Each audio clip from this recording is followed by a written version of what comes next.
안녕하세요. 사실과 의견입니다. 오늘 9월 29일이고 포지션에 좀 변경이 있어서 알려드리려고 영상을 찍게 됐습니다.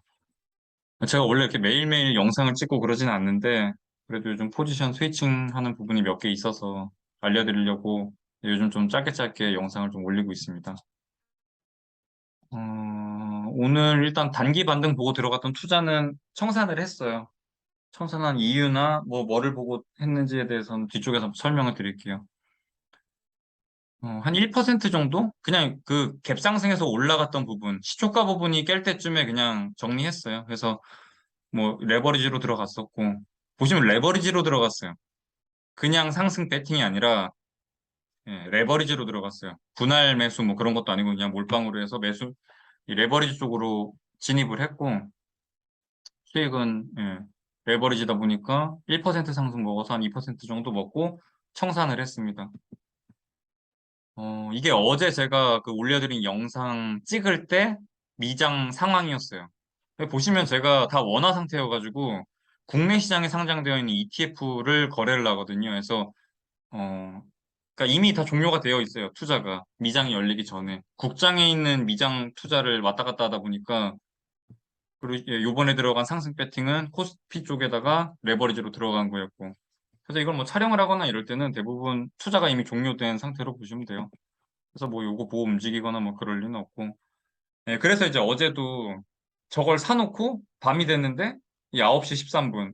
밤이 됐는데 미장이 꼬라지가 이래가지고 제가 이거 좀 망한 것 같다 그랬는데 밤 사이에 보시면 제가 11,100선을 큰 지지선이라고 보고 있다고 말씀드렸었는데 11,100에서 어떻게 반등을 했어요. 제가 자기 전에는 이게 계속 안 좋았거든요, 장이.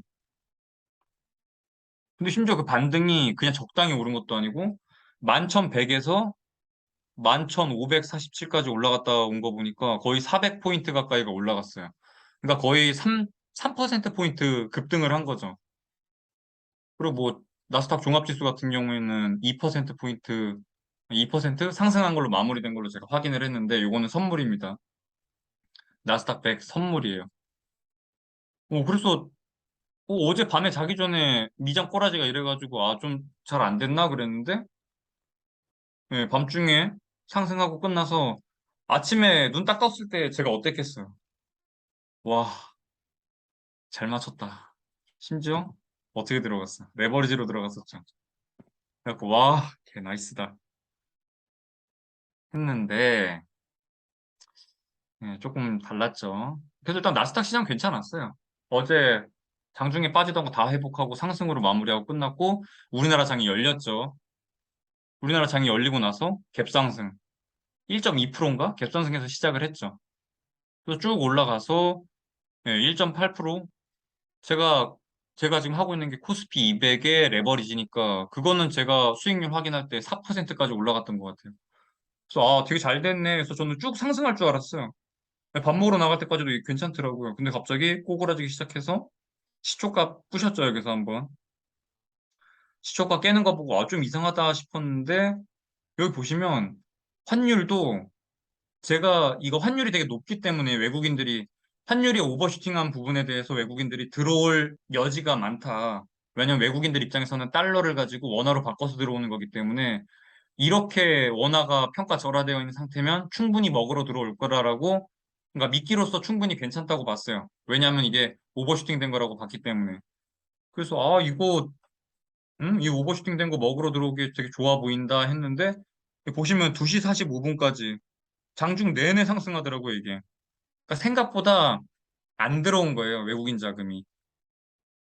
이 밤중에 아침에 딱 봤을 때는 1,420원이길래 아니나 다를까 이 오버슈팅 났던 게 돌아왔구나. 그래서 외국인들 들어오겠네 했는데 장 열리자마자 일단 슈팅 나와서 1,430원부터 시작을 했는데 장중 내내 쭉 끌어올라와가지고 근데 보시면 제가 여기 되게 괜찮았다고 유지하면서 상승했다고 하는 부분에는 빠졌어요. 오전에 장 열리고 나서는. 그러니까 오전에는 이게 1,400, 뭐 30원 여기까지 잘 내려왔었어요. 근데 상승 쪽으로 돌리면서 제가 생각했던 원화에 대한 이 평가 절하가 그들에게 큰 메리트가 없었나 봐요. 그래서 제가 오늘 요거 장 보면서, 아, 이게 생각보다 외국인들이 진짜 우리나라에 대해서 예, 투자 매력을 못 느끼고 있는 것 같아요. 왜냐면 이게, 어? 전날 나스닥 시장이 이렇게 큰 폭으로 상승하고 마무리가 됐는데, 나스닥 종합지수도 2%포인트 오르고 끝났는데, 국장이 최근에 그렇게 두들겨 맞았는데, 나스닥 시장이 저렇게 좋았음에도 불구하고, 일단 1점 몇 프로밖에 갭상승하지 않아가지고 이것도 좀 이상하긴 했는데, 갭상승한 부분을 지켜내지 못하는 거 보고, 예, 요쪽에서 제가 정리를 했을 거예요. 아, 이거 생각보다, 제가 요 갭상승 꾸셨던 여기는, 예, 제가 일하고 있느라고 못 봐서 그랬던 거고, 요 부분에서 계속 갭상승했던 요 시초가를 위협하길래, 아, 요거 그냥 부셨으면 정리하고, 왜냐면은 레버리지였으니까. 레버리지 투자다 보니까 그냥 쉽게 내비둘 수가 없었어요. 하루 이상 들고 가기도 어려웠고, 아니면 차라리 오늘 2% 넘게 상승하면서 좀 안전 마진을 확보해 줬으면은 뭐 홀딩할 수 있는 여지가 있었을 텐데, 시초가도 못 지켜 들고 있는 것도 레버리지에 몰빵으로 들어가는 밤에 현금 보유도 없어 해서 그냥 예, 정리를 했어요. 심지어 이 원달러 환율도 계속 그냥 나가고 있었고. 그래도 오전 중에는 프로그램 매수매도 보시면 예, 많이 들어왔어요. 쭉 매수로서 돌려서 들어왔거든요. 그래서 괜찮다고 생각했는데 오후로 넘어가고 하다 보니 예, 다시 매도로 바뀌더라고요. 들어왔던 부분들이 다 물량이 나갔어요. 그리고 또 하나 있었던 거는 요 풋콜 옵션 관련된 부분인데 풋옵션 하방에 대한 베팅을 개인이 되게 많이 들고 간다고 제가 말씀드렸죠. 근데 아직 옵션 만기일까지 조금 남아 있어서 예, 그래서 이게 아마 개인이 이렇게 다 떠먹일 것 같지 않고 외국인들도 지금 외국인이랑 기관에서 콜옵션 상승 배팅을 많이 들어가고 있는 부분인데 요거는 조금 나중에 가서는 분명히 뭔가 상승이 나올 수 있는 여력으로서 작용할 수 있을 것으로 보고 있어요. 그래서 10월 둘째 주 목요일 전에 한번 진입각이 나올 것 같아요. 그래서 지금은 현금 포지션 들고 있는데 지금은 뭐 어디에도 투자를 하고 싶지가 않아요. 일단 너무 변동성이 크기도 하고 불확실성이 너무 많아요. 그것보다. 그래서 지금은 그냥 현금을 홀딩하고 앞으로 좀 지켜볼 예정입니다. 그리고 지금의 예, 요 포지션이 갈렸죠? 개인이랑 외국인 기관기가 갈려 있는 상태예요. 개인은 하방 배팅이 크고 기관이랑 외국인은 상방 배팅이 포지션이 취해져 있는 상태예요. 근데 물론 지금 많이 남았어요. 조금 열흘 정도 남았기 때문에 예, 그건 이제 근처에 가서 그 10월 둘째 주 가서 그 주에 한번 상방 배팅 한번 노려보도록 하겠습니다. 앞으로 포지션 어떻게 되는지 좀 확인하고 할게요. 근데 생각보다 너무 많이 샀어, 너무 많이. 개인이 풋옵션은 너무 많이 샀어요. 근데 누가 팔았냐면 외국인이 팔았어요. 그래서 거기까지 못 갈 거다라고 판단하고 있는 것 같아요. 외국인 입장에서는. 그리고 오늘 굉장히 큰 변곡이 나왔어요. 제가 오늘 진짜 딱 삐용 그 하나 완전 딱 뇌리를 스치는 진짜 번개 맞은 딱 그게 왔는데 저희가 이 9월 FOMC 나오기 전에 저희는 굉장히 뭐 잭슨홀이나 이런 데에서 파월이 매파로 갈 거야 라는 거를 한결같이 유지를 했기 때문에 인버스를 들고 있었던 거고 이 점도표가 발표되고 나서 금리를 되게 높게까지 올리겠네 라는 시장의 반응으로 인버스를 그렇게 잘 먹었던 거고 잘 먹었죠. 남들이 이렇게까지 못 올려라고 할 때 우리는 많이 올릴 거야라고 해서 많이 먹었고 근데 요즘 나오고 있는 이 국제정세 꼬라지가 보니까 그렇지가 않아요. 이렇게 못 올릴 것 같아요. 그게 진짜 투자의 포인트입니다. 또다시 시장과 저의 다른 뷰가 나온 거고 거기서 뭔가 좀 예, 이번에도 뭔가 시장과 다른 뷰로 뭐 크게 좀 먹을 수 있는 부분이 나올 것 같아요. 근데 그거에 대한 자료를 제가 좀 준비하기에는 제가 월말이 오면은 근무 시간 때문에 야근이 좀 많아져요. 그래서 그거를 좀 이 자료들을 좀 탄탄하게 만들어야 되는데 이건 주말에나 좀 가능할 것 같아요. 제가 요즘은 매일매일 올리고 있는 상황이어서 뭐 똑바로 자료를 만들거나 이러기 좀 어렵습니다. 그래서 오늘 제가 대략적으로 저는 오늘 진짜 완전 변곡점 완전 딱 느꼈어요. 이 뷰가 또다시 큰 뭔가 수익을 낼 수 있는 큰 포인트가 왔다고 생각해요. 대략적으로 말씀드릴게요. 요 짤 딱 그냥 그대로예요.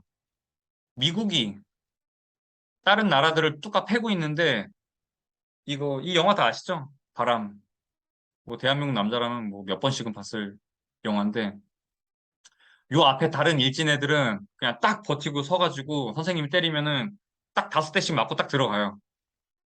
쿨하게 딱 맞고 들어간다고. 근데 쿨하게 뚝딱 맞으려 그랬는데 여기 있는 국가들 여기 있는 국가들의 공통점이 있어요. 미국이 몽둥이 들고선 금리 인상한다고 파월이 지금 뚝딱 패고 있는데 그래 어느 정도까지 때리면 내가 맞아줄라 그랬는데 이거 죽일 것 같아. 이 맞으면 죽을 것 같아. 나도 저 앞에 애들처럼 그냥 쿨하게 맞고 넘어가려 그랬는데 아 그래 쳐. 뭐 두 대? 쳐. 그냥 뭐 까짓 거 맞지 뭐. 이랬는데 그게 아니야. 뒤져. 선생님 몇 대 때릴 거예요? 난 다섯 대만 때릴 줄 알았는데 500대 때린대. 원래 이게 이렇게까지 궁지에 몰면은 부작용들이 나와요. 진짜 그 모든 부작용들이 지금 제가 여기 있는 국가들 딱 생각해 보세요. 러시아 어떻게 했어요? 러시아 전쟁 준비하려고 러시아 미리 가지고 있던 미국 국채 다 팔았어요. 러시아 전쟁이 이번에 전 세계에 보여준 게 시사하는 바가 엄청 커요. 제가 늘 말씀드렸지만 이게 거시경제라는 게 경제 학만 가지고 얘기를 하는 게 아니라 뭐 외교, 정치 다 알아야 돼요. 각국 간의 뭐 이 역사 다 알아야 돼요. 요즘 그래요. 요즘 이 거시경제가 진짜 딱 그 모양이에요, 지금. 여러분이 저한테 뭐 이란 핵합이 어떻게 될 것 같아요? 뭐 이런 질문 하나 하면은 뭐 유가가 어떻게 될 것 같아요? 이런 질문 하나 하면은 그냥 뭐 경제가 어때서 뭐 유가가 뭐 어떻게 될 것 같고 기술적으로 뭐 어떠고 그런 얘기를 하는 게 아니라 여러분이 그 질문 하나를 하면은 저는 그 답을 하나 찾기 위해서 사우디가 뭐 어떻게 했는지 오펙이 어떻게 할 건지 사우디와 이란과의 관계는 어떤지 응? 미국의 뭐 바이든 정부일 때는 어땠고 트럼프일 때는 어땠고 저 오바마 할 때는 어땠는지 사우디와의 관계가 어땠는지 그다음에 역사적으로 이란은 왜 그 핵 때문에 그렇게 경제 제재를 받았는지 얼마나 받았는지 역사, 외교, 정치 그걸 다 조사를 하고선 핵합이 어떻게 될 것 같아요. 그 하나의 답을 내려면 그걸 다 찾아야 돼요. 자, 보시면 제가 말씀드려 볼게요. 러시아가 이번에 러시아 전쟁 일으키면서 시사하는 바가 되게 크다는 게 아니 외환 보유고 다 가지고 있어봤자 뭔가 미국이 마음에 안 들면은 야 니네 거 그냥 다 압수, 니네 거 다 자산 동결, 스위프트 너네에서 뺄 거야. 어, 생각보다 이 미국 달러라는 게 되게 안전자산으로 보고 있었는데 뭔가 그냥 그렇게 미국의 뭔가 마음에 의해서 좌지우지 되는 그 가지고 있던 부채에 대해서 심지어 무슨 이 러시아 밖에 있던 자산 가지고 우크라이나 재건에다 쓴다 막 이런 얘기하고 있죠. 그래서 뭔가 이 미국 국채에 대한 약간의 이 신뢰성이라 그래야 되나? 그걸 좀 잃었어요. 다른 나라들이 그걸 본 거예요. 그리고 심지어 러시아는 그걸 다 예상을 했고, 그래서 진작부터 러시아는 미국채 다 정리했었어요. 미국채 가진 게 없었어요. 한 10억 달러 가지고 있었나? 없었어요. 그거 한번 찾아보세요. 전쟁 나기 전에 러시아가 국채 팔고 있다라는 뉴스가 되게 많이 있었어요. 심지어 러시아가 계속 팔고 있어서 거의 가지고 있지 않다. 그래서 러시아 전쟁을 예측했던 사람들 중에 근거로 들었던 이유 중에 그게 있어요. 러시아가 외화 자산을 정리하고 있다. 그리고 금을 되게 많이 매입하고 있다. 뭐 이런 얘기가 되게 많았어요. 그러니까 미리 미국채에 대한 걸 다 던지고 있었어요. 그럼 보시죠. 일본 어떻게 됐어요? 일본 앉은 자리에서 미국이 금리 인상, 몽둥이로 뚜까 때리다 보니까 일본 어떻게 됐어요? 왜 엔화 가치가 너무 평가절하 일어나다 보니까 아니 근래에 나오고 있는 원자재 인플레 곱하기 엔화의 평가절하 두 개가 겹치게 되면서 이 경상수지 적자가 완전 극도로 치닫고 있죠. 그러다 보니 어떻게 됐어요? 뚝 감았다가 어우 이제 씨발 못 맞겠다. BOJ가 발표했죠. 나 미국채 던져서라도 미국에서 미국채 팔고 달러 들고 와서 일본 내에 있는 외환시장에다가 달러 살포해서 엔화 평가 절하되고 있는 거 맞겠다. 선언 한번 했죠. 그걸 일본이 먼저 보여줬어요. 아우, 이제 못 버티겠다. 보여줬어요. 두 번째, 영국 이번에도 나왔죠. 물론 영국이 이번에 뭐, 저 뭐야, 세금 인하하면서, 세금 인하하면은 국채 엄청 발행하겠네? 하면서 국채 금리가 튀었죠. 그러니까 국채 금리가 빠졌죠. 왜냐면 국채를 앞으로 엄청 많이 발행을 할 테니까. 국채 가격이 빠졌어요. 그 말은 국채 금리가 올랐다는 얘기고, 국채 가격이 빠지다 보니 이 영국 내에서 뭐 연기금이든 보험이든 은행이든 제가 지금 말한 그 기관들, 연기금, 보험, 은행, 이런 데는 보통 만기까지 들고 가요. 각국 정부 국채를. 우리나라도 똑같아요. 우리나라도 최근에 있는 금리 인상 급격하게 나오면서 채권 시장 대학살이 일어났고, 그 금리 인상이 아니고, 국채 금리가 급등을 하기 시작하면서, 국채 금리가 급등을 했다는 말은 국채 가격이 굉장히 급락했다는 말이고, 그러다 보니 우리나라 최근 이 주식시장에서 보험사, 증권사, 뭐, 예, 그런 회사 한번 찾아보시면 다 개박살 났어요. 그 왜가 왜 개박살 났냐면은 그런 회사들은 보통 우리한테 돈 받아서 국채 사러 가요. 뭐 위험자산에다가도 빌려주고 하겠지만 국채를 굉장히 많이 보유하고 있어요. 근데 그 보유하고 있는 국채 자산에 대한 평가절하가 일어나면서 예, 문제가 생기기 시작했고, 증권사들도 제가 근래에 있는 거 다 찾아봤는데, 제가 나중에 이제 똑바로 자료 만들 땐 그거 다 들고 와서, 예, 여기 자료로 만들어서 보여드릴게요.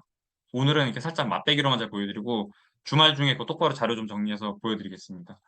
그래서 그런 식으로 각국, 이 미국이 금리 인상하면서 옆에 있는 선진국들이 덩달아서 금리가 올라가다 보니 국채가 가격이 하락하게 되고, 예, 자산에 대한 이 기초자산이 하락하다 보니까 마진콜 나오는 거예요. 그러니까 담보, 담보 부족이 일어나게 되는 거죠. 웃긴다니까 그게 지금. 미국이 금리를 올렸더니 얘네가 뭐 담보 부족 각국 막 뭐 은행이나 보험, 연기금에서 담보 부족이 나서 갑자기 영국 중앙은행 같은 경우에는 양적 긴축 원래 하기로 했었는데 양적 긴축은커녕 다시 양적 완화하기로 했죠. 양적 완화 해가지고 국채 매입해서 다시 국채 가격 끌어올리는 그런 방식을 취했습니다.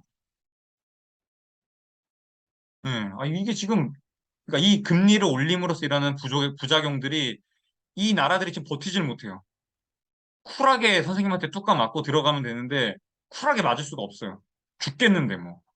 오죽하면 영국이 지금 양적 완화를 다시 돌렸겠어요. 국채 매입하고 앉아있겠어요.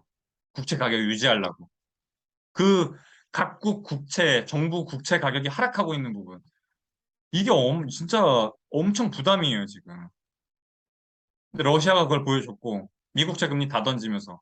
얘도 던졌고, 일본도 어떻게 한다고? BOJ가? 이 외환시장에서 직접 개입하려고 미국채 던지기 시작했고, 미국채 던지다 보니까 미국의 장기금리가 올라갔죠. 그래서 어제는 4.0% 뚫은 것까지 제가 봤어요. 10년물이 4.0%를 뚫었다니까? 미국채인데. 이 세상에서 가장 안전한 미국채인데 10년물이 4%를 뚫었어요. 그런 상황까지 왔어요. 그럼 중국은 러시아가 지금 하고 있는 거 이렇게 뒤에서 보고 있죠. 나 나중에 대만 침공해야 되는데, 러시아 딱 꼬라지 보니까, 저렇게 하면 안 되겠구나. 저렇게 해야 되겠구나. 그걸 지금 중국은 지금 이쪽에서 개도 때리고 있죠. 그럼 얘도 결국에는 미국 자산 들고 있는 거 던질 거예요. 그리고 던지고 있었어요, 실제로. 그래서 왜 던지냐 했더니, 앞으로 금리 인상이 예상돼서 자산 손실 나는 거 막으려고 좀 매각을 하고 있다. 이렇게 발표를 했어요. 중국 쪽에서 했던 얘기가. 그러니까 너도 나도 지금 미국 국채를 던지고 있어. 그 선생님이 얘네 뚜까 패려고 몽둥이 두고 때리고 있는데, 이거 내 엉덩이가 지금 뜨끈뜨끈해지고 있는 그런 상황이에요. 예, 지금 딱 그림이 그려집니다. 그래서 시장은 오히려 이게 점도표가 이렇게 찍히면서 놀랐는데, 저는 다시 한번 반대로 이렇게 금리 인상 빡세게 못한다에다가 배팅하는 쪽으로 움직이려고 합니다.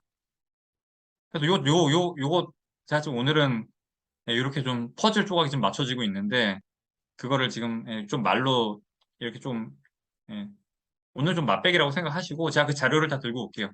러시아는 어떤 상황이고 미국은 어떤 상황이고 영국은 어떤 상황이고 중국은 어떤 상황이고 또 유럽은 어떤 상황인지 각국의 금융 상태가 말이 아니에요.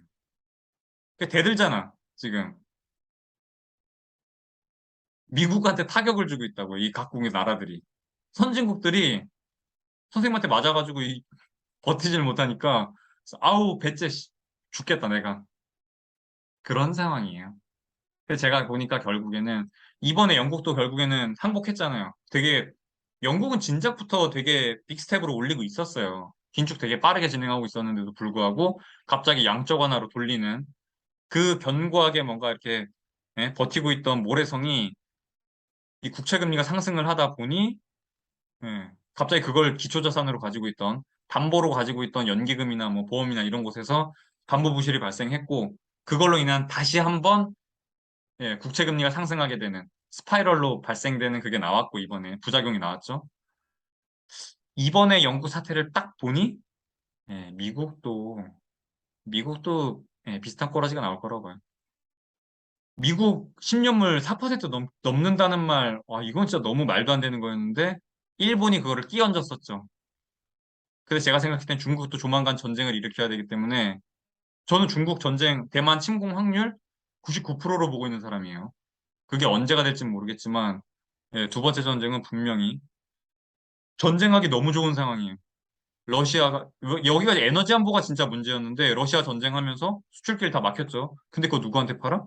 중국이 잘 사주고 있어요, 그거. 그러니까 지금 각국 돌아가는 꼬라지가 딱 미국한테 되게 안 좋게 작용할 수밖에 없는 상황이에요. 선생님이 이게 때리고 잘 맞고 들어가 했는데 그게 아니라 선생님이 엉덩이가 뜨끈해지고 있어요. 그래서 이거 이렇게 빡세게 못 올릴 거라고 보고 있습니다. 그로 인해서 우리가 뭘 해야 되냐? 장기국채. 장기국채 사야 되는 타이밍이 더 빨리 온 것처럼 보여요, 지금. 그래서 저는 지금 현금 들고 있는 거, 아, 그냥 이거 장기국채 들어갈까 생각하고 있습니다. 지금 들어가도 나쁘지 않겠는 걸 싶어요.